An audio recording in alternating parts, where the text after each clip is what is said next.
Allez Phoenixou, ici Phoenix. Aujourd'hui, retour sur mes lectures manga du mois de juin. Allez, c'est parti.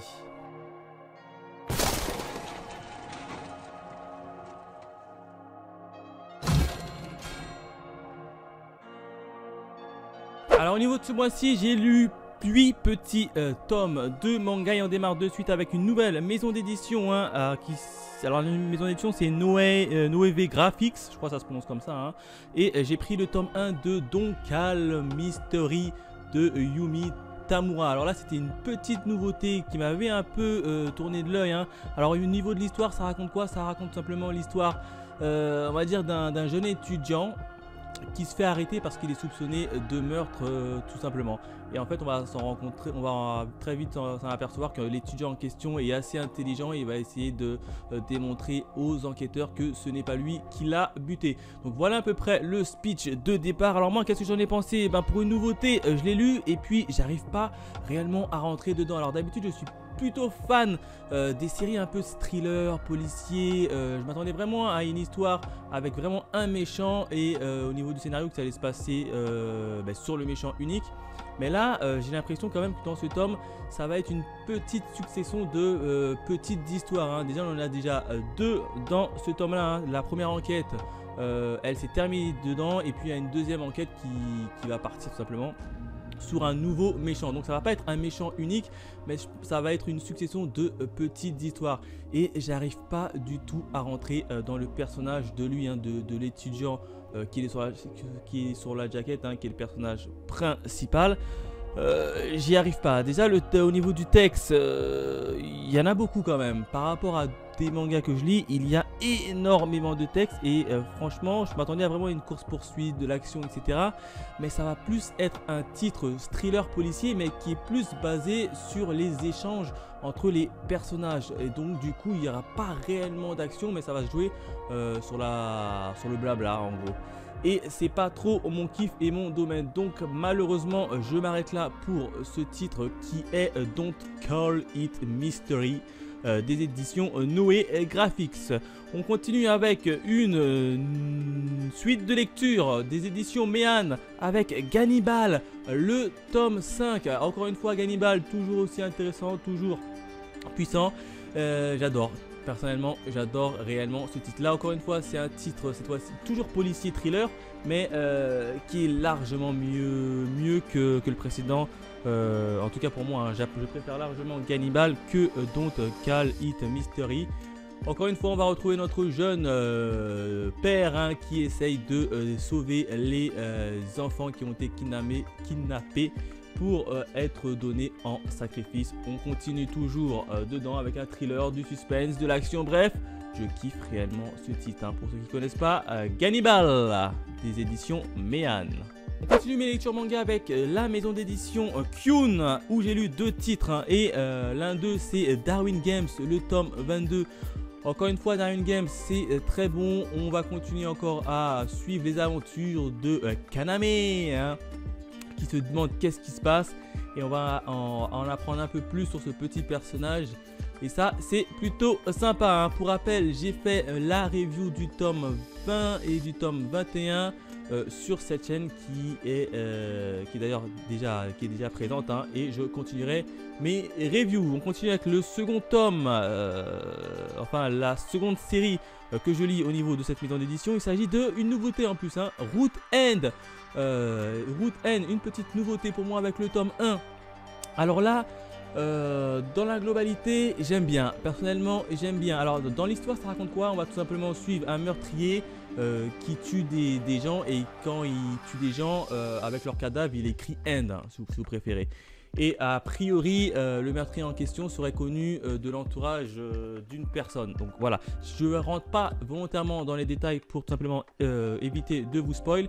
Mais quoi qu'il en soit, au niveau de cette série, elle est plutôt bonne. J'aime bien dans l'ensemble. Je reprocherais juste un petit truc, c'est que au niveau de cette série, elle est assez prévisible. Donc ça, c'est un peu dommage. On sait déjà ce qui va se passer dans le chapitre suivant avant même que ça se passe et ça c'est un peu dommage. Quoi qu'il en soit, je vous ferai une petite présentation sur mon Instagram du tome 1 pour rentrer un peu plus dans les détails.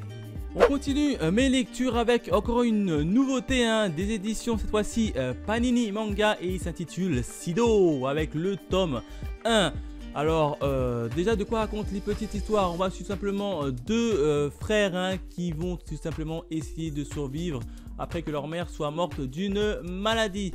Donc voilà à peu près le speech de départ. Et qu'est-ce que j'en ai pensé? Ben ma foi, je sais pas. Pour l'instant, j'ai lu le tome 1 et je suis assez mitigé, hein. Je pensais que ça allait partir un peu plus rapide avec des scènes de combat, etc. Mais il n'y en a pas tant eu que ça. Bon, après, c'est un premier tome, donc il faut laisser l'histoire se mettre en place. En plus de ça, le tome est plutôt gros pour un premier tome, donc ça, c'est assez plaisant. Mais je sais pas, je suis assez mitigé. J'attends de lire le tome 2 pour avoir un avis un peu plus prononcé, mais en tout cas le graphisme, point aussi également sur le graphisme il est assez particulier, hein. Je vous montre rapidement une petite slide. Voilà, le graphisme il est un peu particulier. Bon, ça colle plutôt bien à l'ambiance de la série, hein, qui se veut être une ambiance un peu sombre, un peu dure, etc. Ça colle plutôt bien, ça, il n'y a pas de problème, mais au niveau de l'histoire, je sais pas. J'ai pour l'instant du mal à rentrer dedans, mais j'attends quand même de voir le tome 2 pour donner un avis beaucoup plus global. On continue encore mes lectures avec cette fois-ci 3 titres lus du côté de Delcourt Tonkam. Et on commence par une nouveauté, L'homme qui tua Nobunaga, le tome 1. Je me le suis pris, hein, la jaquette me faisait vraiment envie de me le choper, du coup je me le suis chopé. Alors au niveau de l'histoire, ça raconte quoi? Et ben moi tout simplement suivre les aventures de l'homme qui a tout simplement éliminé Nobunaga, hein, et un grand général de l'Asie. Donc au niveau de mon avis, personnellement, j'y accroche pas. Alors d'habitude je suis plutôt friand des petites séries historiques, mêlant combat, guerrier, etc. Je pensais que ça allait partir plus dessus, qu'il y aura des scènes de combat, etc. En tout cas, dans le premier tome, très honnêtement, il y a très peu de combats. Et c'est ça qui m'embête un peu plus, hein. Je pensais que ça allait être un titre un peu comme à la Kingdom. Tu vois, il y aura des armées qui allaient se mettre sur la gueule. Et on aurait le droit à des petits passages un peu stratégiques, etc. hein. Vraiment un titre comme Kingdom, hein, je pensais que ça allait être ça. Sauf que non, j'ai lu le titre, très clairement ça va être un titre où c'est plus explicatif, hein. C'est-à-dire qu'ils vont nous expliquer rapidement qu'il y a une bataille là-bas, et puis ils vont nous l'expliquer avec des mots, sans pour autant nous montrer la bagarre, etc. Donc c'est un peu dommage en termes de, pour moi en tout cas, pour cette série. Sinon dans l'ensemble, au niveau du graphisme, c'est plutôt bon, hein. Regardez, hop, je remonte rapidement le graphisme est très joli, il n'y a rien à dire, hein. Ça colle plutôt bien à l'ambiance, c'est très bien dessiné, les traits sont très bons, la jaquette est magnifique. C'est juste au niveau de l'histoire qui est pour moi beaucoup trop historique, hein, puisque déjà il y a pas mal de personnages, hein, faut pas se le cacher, et en plus ils ont des noms. Alors certains ont des doubles noms, des triples noms, et tu t'y perds très rapidement. Du coup j'avais même moi-même du mal à suivre, et c'est ce qui est vraiment dommage. Donc pour moi, L'homme qui tua Nobunaga, je m'arrête là pour cette série. Ça ne me correspond absolument pas. On continue encore au niveau de Delcourt Tonkam avec cette fois-ci une fin de série qui est Sacrificial Vote, et le tome 7, dernier tome qui est sorti. Je l'ai lu, et dans l'ensemble c'est plutôt bon. Enfin, dans la série en globalité est plutôt bonne dans l'ensemble, sauf que si vous préférez, la série a été coupée en 2 saisons, hein. Il y a une première partie qui se passe dans un lycée avec des lycéens, et tu as une autre partie qui se passe toujours dans un lycée, mais cette fois-ci au niveau des professeurs. Et j'ai trouvé que la partie qui se passe avec des professeurs était trop redondant par rapport à la première partie. Donc du coup, tout ce qui était l'effet de surprise, etc. était un peu du déjà vu dans la première partie. Donc on s'ennuyait un peu sur la deuxième partie, mais globalement ça reste plutôt bon. Et au niveau de la série, ça clore plutôt bien la série. Donc je suis plutôt satisfait dans l'ensemble. Ça, il n'y a rien à dire, mais en tout cas, j'aimais bien ce titre. J'aimais franchement bien ce titre, hein. Sacrificial Vote, le dernier tome qui était plutôt pas mal. Enfin, la dernière lecture du mois de juin, toujours chez Delcourt Tonkam. Il s'agit d'une nouveauté avec Survivor Club. Encore une fois, une petite nouveauté qui normalement est en 3 ou en 4 tomes. De mémoire, c'est une petite série en 4 tomes, alors je sais plus si c'est 3 ou 4. J'ai commencé cette série et ça m'a beaucoup plu. Alors qu'est-ce que ça raconte? Tout simplement, on va suivre simplement, alors je crois que c'était dans un collégien, hein, si vous préférez. Il y a un élève qui subit des brimades tout le temps, et puis un jour l'élève en question s'est ramené avec une dynamite accrochée à son corps, et puis a tout simplement s'est fait exploser dans sa classe, tuant ses camarades au passage.